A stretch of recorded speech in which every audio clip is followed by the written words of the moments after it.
नमस्कार दोस्तों, स्वागत है आपका हिंदी नॉलेज शो में। तो दोस्तों, चीन और पाकिस्तान ने मिलकर एक लड़ाकू विमान बनाया है। आप में से ज्यादातर लोग उसके बारे में जानते ही होंगे। उसका नाम है JF-17 लड़ाकू विमान। और आप में से ज्यादातर लोगों को याद भी होगा कि अब से 1-1.5 साल पहले तक इस लड़ाकू विमान का खूब हवा बना था इंटरनेशनल हथियार मार्केट में। यहां तक कि 2 दर्जन से ज्यादा देश थे जो इसमें इंटरेस्टेड थे, इसे खरीदना चाहते थे। जबकि असलियत में ये लड़ाकू विमान की हकीकत कुछ और थी। पाकिस्तान की वायुसेना में जितने भी JF-17 शामिल है ना, आज की तारीख में उनमें से 40% ग्राउंडेड है। क्यों? क्योंकि उनमें ऐसे टेक्निकल फॉल्ट्स और फ्लॉज हैं जिन्हें ठीक नहीं किया जा सकता। ऐसे में वो लड़ाकू विमान आज की तारीख में जमीन पर रहकर धूल फांक रहे हैं। लेकिन दुनिया भर में इसका हवा ऐसा बना दिया गया चीन और पाकिस्तान के द्वारा कि एक बार को बांग्लादेश और मलेशिया जैसे देशों ने अमेरिका के F-16 और रूस के सुखोई 30 को रिजेक्ट कर दिया था कि अब तो हम JF-17 को ही खरीदेंगे। तो आखिरकार चीन पाकिस्तान ने ऐसा कर क्या दिया था कि दुनिया भर के इतने सारे देश JF-17 को खरीदने के लिए तैयार हो गए थे। और अब भारत भी चीन पाकिस्तान की ये रणनीति को तेजस पर अप्लाई क्यों कर रहा है, तो सब कुछ आपको इस वीडियो में बताऊंगा। तो चलिए बिना समय गवाए वीडियो को शुरू कर लेते हैं। तो दोस्तों, चीन पाकिस्तान की JF-17 को लेकर एक काफी बड़ी प्लानिंग थी। इनका मकसद ये था कि अरबों डॉलर की कीमत की हम JF-17 दुनिया को बेचेंगे। और इसको लेकर इन्होंने बहुत इंपॉर्टेंट मार्केटिंग रणनीति अपनाई थी। क्या किया इन्होंने? सबसे पहले तो JF-17 में कॉस्ट कटिंग करी। इन्होंने जितना ज्यादा हो सके उतना ज्यादा सस्ते इक्विपमेंट इसमें लगाने शुरू कर दिए।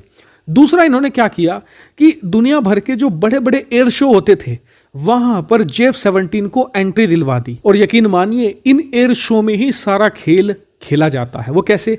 जब एक एयर शो आयोजित होता है ना, तो उसमें कम से कम 50 से भी ज्यादा देशों की वायुसेना के अधिकारी पार्टिसिपेट करते हैं। और वहां पर बाकायदा वो रिपोर्ट तैयार करते हैं कि हमने इस एयर शो में ये काम के हथियार देखे हैं, हमारे देश की वायुसेना के लिए बहुत उपयोगी रहेंगे। इसीलिए आपने देखा होगा कि तमाम देश अपने हथियार लेकर भी पहुंचते हैं, लड़ाकू विमान लेकर पहुंचते हैं एयर शो में, और वहां पर उनकी कलाबाजियां भी करते हैं। और चीन पाकिस्तान ने भी यही किया। इन्होंने JF-17 को प्रदर्शित करना शुरू किया और शुरुआती कीमत रखी 30 से लेकर 35 मिलियन। जबकि आपको बता दूं कि एक एवरेज लड़ाकू विमान की कीमत कम से कम 60 से लेकर 70 मिलियन होती है, यानी कि लगभग आधे कीमत में ये लड़ाकू विमान पिच करना शुरू कर दिया।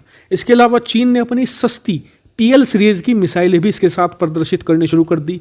अब जो छोटे देश थे जिनका बजट नहीं था, उन्होंने भी देखा कि यार ये तो बहुत ही कोडियों के दाम में हमें लड़ाकू विमान मिल रहा है, साथ में मिसाइलें भी बहुत सस्ती मिल रही हैं। उस समय तक चीन की क्वालिटी पर इतना ज़्यादा बातें नहीं हुई थी। तो धीरे धीरे इसको लेकर माहौल बनना शुरू हुआ और एक टाइम पर हालत ये आ गई कि 2 दर्जन से भी ज़्यादा देश इसे खरीदने को तैयार थे। लेकिन फिर धीरे धीरे जब चीन के हथियारों की क्वालिटी की बातें उठनी शुरू हुई, तब जाकर इसका क्रेज कम हुआ। लेकिन अब भारत ने भी तेजस को लेकर चीन पाकिस्तान की इसी मार्केट स्ट्रेटजी को पकड़ लिया है। और अच्छी बात यह है कि भारत का जो प्रोडक्ट है उसकी क्वालिटी टॉप नॉच है, क्योंकि हमारे लड़ाकू विमान में जो तेजस है उसमें इजराइल का रडार है, इसके अलावा उसमें अमेरिकन इंजन लगा हुआ है, कॉकपिट उसमें ब्रिटिश है। ऐसे में उसकी क्वालिटी के साथ कहीं पर भी कोई कॉम्प्रोमाइज़ नहीं है और कीमत भी 40 से लेकर 45 मिलियन है। ऐसे में ये एक बहुत ही ग्रेट पैकेज है। बस जरूरत थी इसे एक बहुत अच्छी मार्केटिंग की, जो भारत ने करनी शुरू कर दी है। आपको बता दूं कि भारत ने अपना तेजस लड़ाकू विमान भेजा है दुबई एयर शो में। और आपको बता दूं कि जो दुबई में एयर शो होता है ना, दुनिया के सबसे बड़े एयर शो में गिना जाता है। यहाँ पर 100 से भी ज़्यादा दुनिया की वायुसेना के अधिकारी पहुंचते हैं। वहां पर तेजस कलाबाजियां दिखाएगा, उसको प्रदर्शित किया जाएगा। दुनिया भर के सैन्य अधिकारियों को इसकी कैपेबिलिटी बताई जाएगी, इसकी खूबियां बताई जाएंगी। फिलहाल भारत का टारगेट है मिडिल ईस्ट, क्योंकि आपको बता दूं कि Saudi Arabia, UAE, Iraq, Qatar जैसे देश तेजस को खरीदने में बहुत ज़्यादा इंटरेस्टेड हैं। ऐसे में भारत इन्हें भी टारगेट कर रहा है और वहाँ पर जितने भी दुनिया भर से देश के अधिकारी आ रहे हैं उन्हें भी टारगेट करेगा। और ये बहुत अच्छी मार्केट स्ट्रेटजी है। शायद भारत इसे 2 साल पहले अपना लेता, लेकिन देर आए दुरुस्त आए। एक बड़े एयर शो में तेजस को भेजना एक अच्छी रणनीति है। आपका इसके बारे में क्या मानना है, कमेंट करके जरूर बताएगा। साथ ही वीडियो को शेयर कीजिएगा और चैनल को सब्सक्राइब करना बिल्कुल मत भूलिएगा। Thank you very much for watching video.